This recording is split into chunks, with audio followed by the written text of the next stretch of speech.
Hello friends नमस्कार, आप सभी का स्वागत है आपके YouTube channel NMS score plus में। दोस्तों आज के वीडियो में हम साइंस के मोस्ट इम्पोर्टेंट प्रश्नों को लेकर आए हैं। साइंस के मोस्ट इम्पोर्टेंट प्रश्नों को लेकर आए हैं जो कि एग्जाम के लिए बहुत ही इम्पोर्टेंट है। तो दोस्तों आज के 16 प्रश्नों में आप लोग बताइएगा कि कितना प्रश्न आप लोग सही कर पाते हैं। इसका कमेंट में आप लोग बताइएगा 16 में कितना सही जवाब दे पाते हैं। तो चलिए शुरू करते हैं आज का जो पहला प्रश्न है।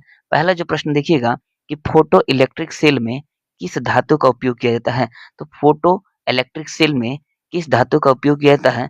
सही जवाब जो हो जाएगा वो सेलेनियम का। सेलेनियम का उपयोग फोटो इलेक्ट्रिक सेल में किया जाता है।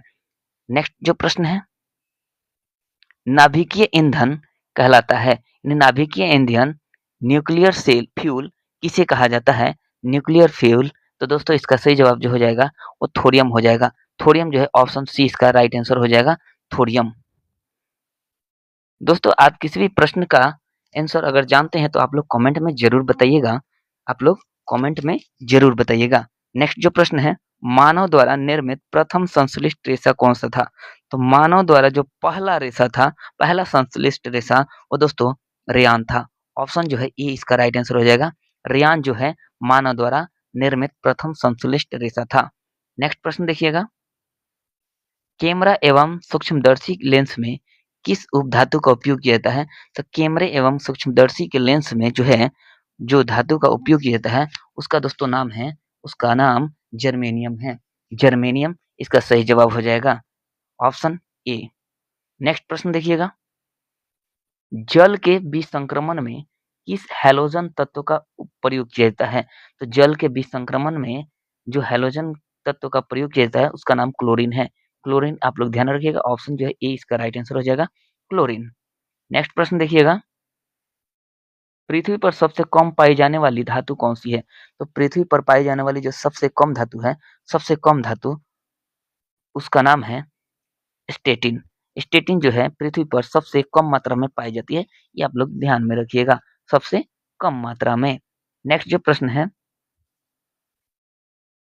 निम्नलिखित में से किसका प्रयोग खाद्य परीक्षण में नहीं किया जाता है? खाद्य परीक्षकों के रूप में नहीं किया जाता है, तो दोस्तों इसका राइट आंसर जो हो जाएगा वो मेथनॉल हो जाएगा।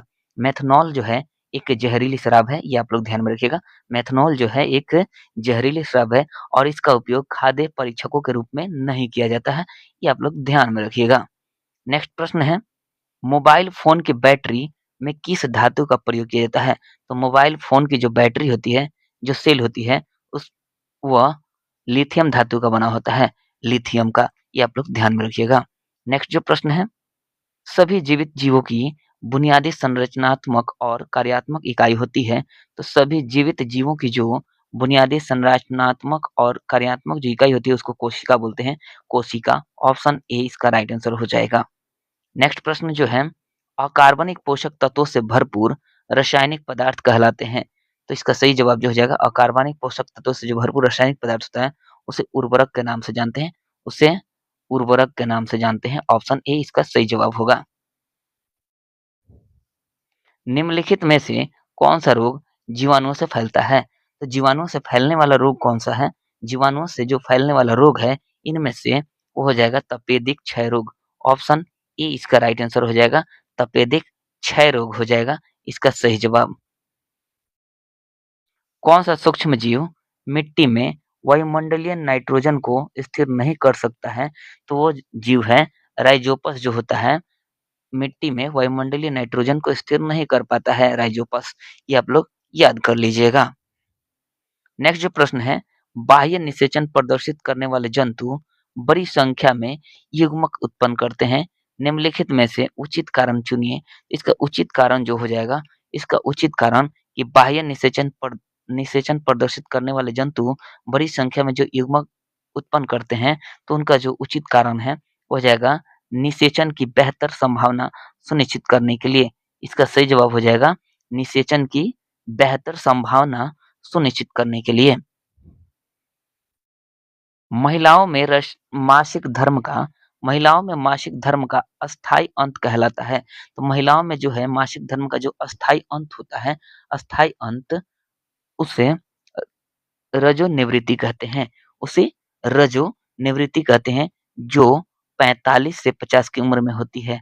45 से 50 की उम्र में होती है, जिसे रजो निवृत्ति कहते हैं और जो मासिक धर्म का जो शुरुआत होता है यानी स्टार्ट होता है, उसे रजो दर्शन कहते हैं। ये आप लोग भी ध्यान रखिएगा, इसे आप लोग ध्यान में रखिएगा। जो शुरुआत होता है, प्रारंभ होता है यौनारंभ, उसे रजो दर्शन कहते हैं और जब अंत होता है, समाप्ति होती है, उसे रजो निवृत्ति कहते हैं। नेक्स्ट जो प्रश्न है, संपर्क बल के उदाहरण है। तो संपर्क बल के उदाहरण जो है, वो घर्षण बल हो जाएगा। संपर्क बल के उदाहरण जो है घर्षण बल, और यहाँ पे स्थिर वैद्युत बल और गुरुत्वाकर्षण बल है, ये दोनों क्या है? असंपर्क बल है। असंपर्क बल है, ये आप लोग ध्यान में रखिएगा। नेक्स्ट जो प्रश्न है, अधिवृक्क ग्रंथियों द्वारा कौन सा हार्मोन स्रावित होता है? तो अधिवृक्क ग्रंथियों द्वारा जो हार्मोन स्रावित होता है, वह एड्रीनेलिन होता है। वह एड्रीनेलिन होता है, जिसे आपातकालीन हार्मोन भी कहा जाता है। एड्रिनल को आपातकालीन हार्मोन का के नाम से भी जानते हैं, ये आप लोग ध्यान में रखिएगा।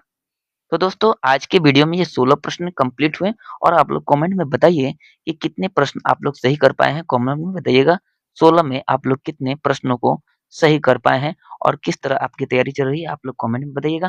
तब तक के लिए जय हिंद, जय भारत।